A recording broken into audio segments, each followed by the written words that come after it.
Angelicang kinulat ang mundo ni Kai Sotto, partner na si Riri Madrid, nagselos nga ba? At Chris Banchero gumawa ng history bilang kauna-unahang PBA player na nakashoot sa 4-point line.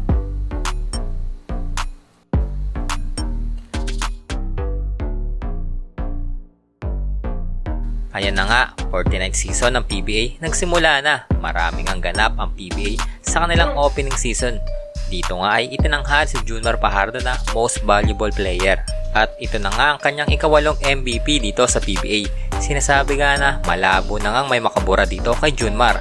At itinuturing na nga siya na GOAT ng Philippine Basketball Association. Totoo lang, di ko nga ma-imagine na makakuha ko ng ganito karaming MVPs. Ano lang ba naman ako dati? Sa totoo lang talaga, hindi naman talaga ako naglalaro ng basketball eh. Kung afford lang talaga ng parents ko yung college, malamang wala ako dito eh. Pero may ibang plano sigat sa akin eh, sa pamilya ko. Kaya nagpursige ako. Kung ano naman meron ako ngayon, siguro deserve ko naman yun. Di naman handover lang sa akin yun eh. Pinaghirapan ko naman yun. Nagka-injuries na ako, dami ko nang pinagdaan ng injuries. Sakit. Pre, masaya ako sa na-achieve ko nga. Pero sila Papa Mon naman at saka si Sir Alvin, iba naman yung ano nila eh. Sila talaga yung sila yung barometer talaga sa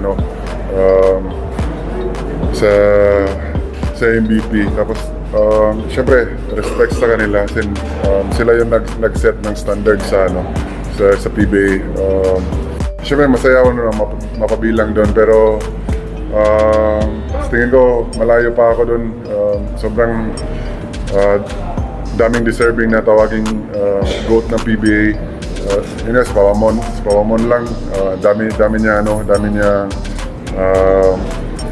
championships, 19 championships ata. So ako, kailan pa na ako, 10 pa lang ata ako. So, sobrang layo ko pa sa kanya. So yun yung para sa akin, yun yung pag marami championship, doon nga matatawag na GOAT. Para sa akin kasi yan, si Papa Mon, sobrang daming deserving na tawaging GOAT. So masaya na ako, mapabilang na ako doon, mabanggit ang pangalan. Isa rin sa nagbigay kulay sa opening ceremony ay ang pagkanta ng mga PBA player na tinawag na Parokya ni Kume. Ito ay binubuo nila Larry Moyang, Kit Datu, Arvin Tolentino, Robert Bolick, Russell Escoto at Japet Aguilar. Marami naman ang natuwa sa ganitong pakulo ng PBA, pero mas marami din daw ang nakornehan. Ayon sa ibang pansay, nagtipid daw ang PBA na kumuha ng magaling na banda, kaya pinagtiyagaan na lang ang pang-Christmas party performance ng PBA. Pero hindi lang yan ang ganap dahil kumanta naman ang sikat na rapper ngayon na si Heb Abi at nakakagigil na performance ng Viva Max Queen na si Angelicang.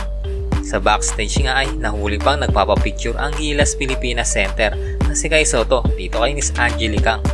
At maraming nagsasabing netizens na sumisegue daw itong si Sotto kahit kasama niya naman dyan ang kanyang rumored girlfriend na si Riri Madrid. Si Riri ay kinuhang muse ng Magnolia Hotshot, kaya nanood at sinuportahan ito ng kanyang partner na si Kai Sotto. Sa game naman ay gumawa ng history itong si Meralco Bolts guard Chris Banchero matapos makashoot sa bagong pakulo ng PBA na 4-point shot. Masaya nga daw itong si Chris dahil sa practice pa nga lang daw ay ginagawa niya daw talaga ito. In the history books, but yeah, it's just a little bit further than it was last conference, so it's not that crazy for me. So, but it's good. Yeah, I'm happy I made it. Of course, you got to adjust to it because it's a big play. 4 points is, could put you back in the game, and we were only up by 4 points, so they could have hit one and gave it a chance. So, it's fun playing with it. So we'll see how it goes this conference and see if they want to keep it.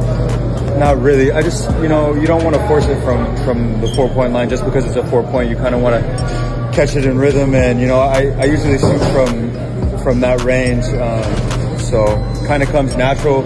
You don't want to force it from there because it is a bit further. So I kind of caught it in rhythm and I kind of just let it go. Sa tingin nyo guys, napasaya ba kayo ng PBA sa kanilang opening game? I-comment lang sa baba kung nag-enjoy nga kayo sa kanilang opening. Thanks for watching. Peace!